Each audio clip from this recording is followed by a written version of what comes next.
بارک اللہ فیک. آپ نے ڈپریشن کا بڑا کمال کا تجزیہ کیا ہے. آپ نے کہا کہ حدیث میں آتا ہے کہ بندہ مومن کو پریشانی آتی ہے تو اللہ اس کے گناہ معاف کر دیتے ہیں. تو ڈپریشن تو ہمارے اپنے گناہوں کی وجہ سے ہوتا ہے نا, تو پھر اس کی وجہ سے کیسے گناہ معاف ہوں گے؟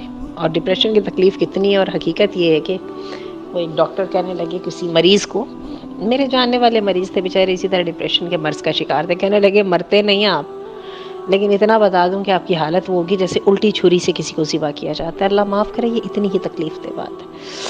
اللہ تعالیٰ رحم فرمائے. اور آپ نے بڑا کمال کا تجزیہ کیا ہے. ڈپریشن کسی کمی پہ یا نقصان پہ نہیں ہوتا. ڈپریشن اس بات پہ ہوتا ہے کہ جب انسان اپنے آپ کو فیل کرتا ہے. میں جو کر سکتا تھا میں نے وہ نہیں کیا.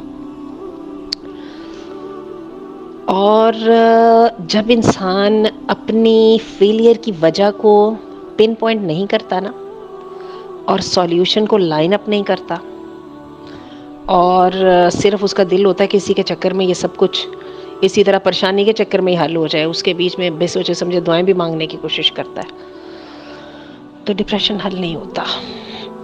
بات ہے ڈپریشن ہوتا ہی وہ ہے جب ہم اپنی اس کی جسم کے دماغ کی مشین کو اس طریقے پہ چلانے کی کوشش کرتے ہیں جس طریقے پہ اللہ نے اس کو پیدا نہیں کیا ہوا.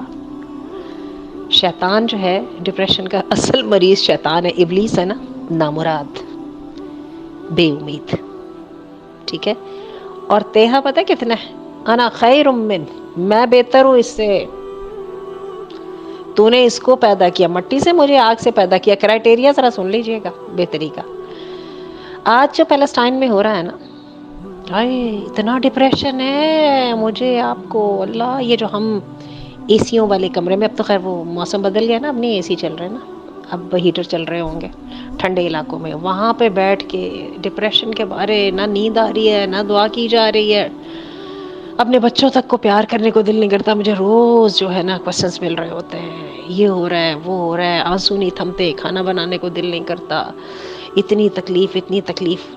میں بھی سوچ, مجھے بھی اتنی تکلیف ہے, میں بھی اتنی ہی, اللہ معاف کرے, اسی پارٹ آف دی ورلڈ کا حصہ ہوں جو کہ بیٹھ کے تو تماشے دیکھ رہا ہے اور ڈپریشن کو انجوائے کر رہا ہے. تو میں نے اپنے آپ سے پوچھا یار یہ کیا تکلیف ہے؟ اچھا ادھر سے پیلسٹینینز کو دیکھتے ہیں, ان کو ڈپریشن ہی کوئی نہیں ہے. جو واقعی ہی تکلیف دیکھ رہے ہیں وہ ڈپریشن ہے ہی کوئی نہیں ہے. وہ نارمل کھا رہے ہیں, شکر کر رہے ہیں کھانے کو مل رہا ہے, شکر کر رہے ہیں کہ وہ 4 دن کی جنگ بندی ہوئی نہیں, حماس نے پوری کی پوری ری گروپنگ کر کے دوبارہ کی نئی تیاری شروع کر لی. بندے مر رہے ہیں, اولاد کو اپنے ہاتھوں سے دفن کر رہے ہیں, کسی کے ٹانگ بازو تک نہیں مل رہے ہیں, اور یہ لگ ایسے رہا ہے کہ پتہ نہیں کتنی نارمل لائف گزار رہے ہیں, مسکرا بھی رہے ہیں, کھا بھی رہے ہیں, چل پھر بھی رہے ہیں, بیان بھی دے رہے ہیں. مجھے نہیں سمجھ آئی مجھے کیوں ڈپریشن ہے اور ان کو کیوں ڈپریشن نہیں ہے. پھر تھوڑی دیر بعد مجھے سمجھ آ گئی تھی مجھے ڈپریشن اس بات کا نہیں ہے کہ وہاں پہ آزمائش آئی ہوئی ہے. کلنگ تو میرا اور آپ کا یقین ہے وہ تو اللہ کے ہاں درجے ہیں نا, اور مجھے اور آپ کو پتہ ہے کہ یہ جو معرکہ وہاں پہ شروع ہوا ہوا ہے, یہ معرکہ در حقیقت فتح کی ابتدا ہے. ڈپریشن مجھے جو ہے نا وہ اس لیے کہ میں نے اپنے آپ کو فیل کیا ہے. میرے اندر وہ احساس ہے جو مجھے کرنا چاہیے تھا, نہ تو میں وہ کر رہی ہوں اور نہ ہی میں وہ کرنے کے لیے تیار ہوں جو مجھے کرنا چاہیے. آئیے تیاری کی بھی بات کر لیتے ہیں. سب سے پہلے تو یہ بائیکاٹ کرنا ہے اسرائیل کی پروڈکٹس کا اور برطانیہ اور امریکہ کی پروڈکٹس کا. کتنا مشکل ہے نا. ابھی تو میں اور آپ کو تو گھٹنوں کے بل کے پھر گھسٹ کے جانا پڑے, برطانیہ امریکہ کی امیگریشن کے لیے تو بھاگ کے جائیں گے نا. تو میں اور آپ کر لیں گے پروڈکٹس کا بائیکاٹ.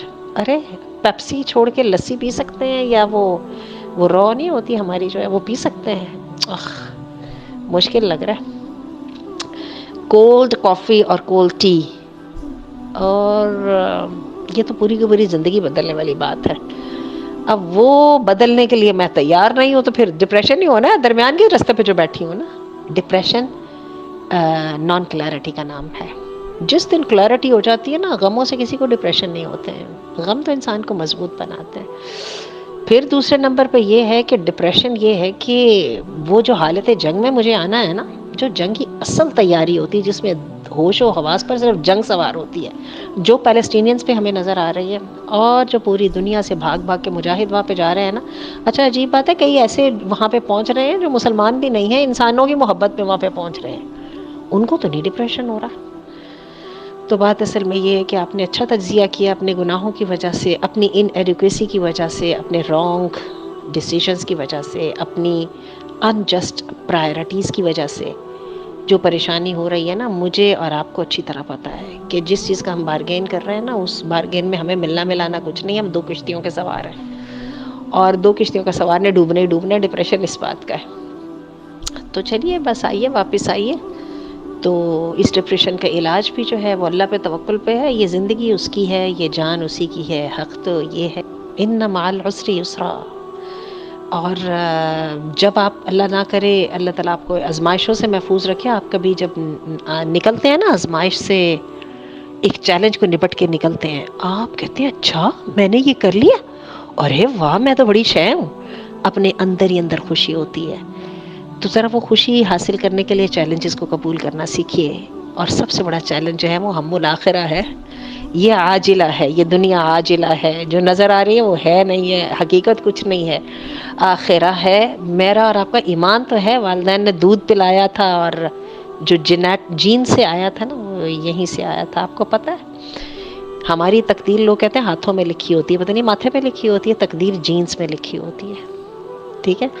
تو بات یہ ہے کہ یہ عقیدہ پلایا تھا ماں باپ نے، خون کے ساتھ دودھ کے ساتھ ماں نے پلایا تھا، جینز کے ساتھ باپ نے دیا تھا، ہم الآخرہ، یہ دنیا آنی جانی ہے۔ اچھا تو یہ تو یہ جو ہے یہ نیوٹن اور آئنسٹائن ٹائپ کے سائنسدان بھی یہی بات کہہ لیتے ہیں، پتہ نہیں وہ کیسے اس حقیقت تک پہنچے ہیں۔ اللہ تعالیٰ ہم سب پہ رحم کرے، اور اللہ تعالیٰ ہمارے گناہوں کو معاف کر دے۔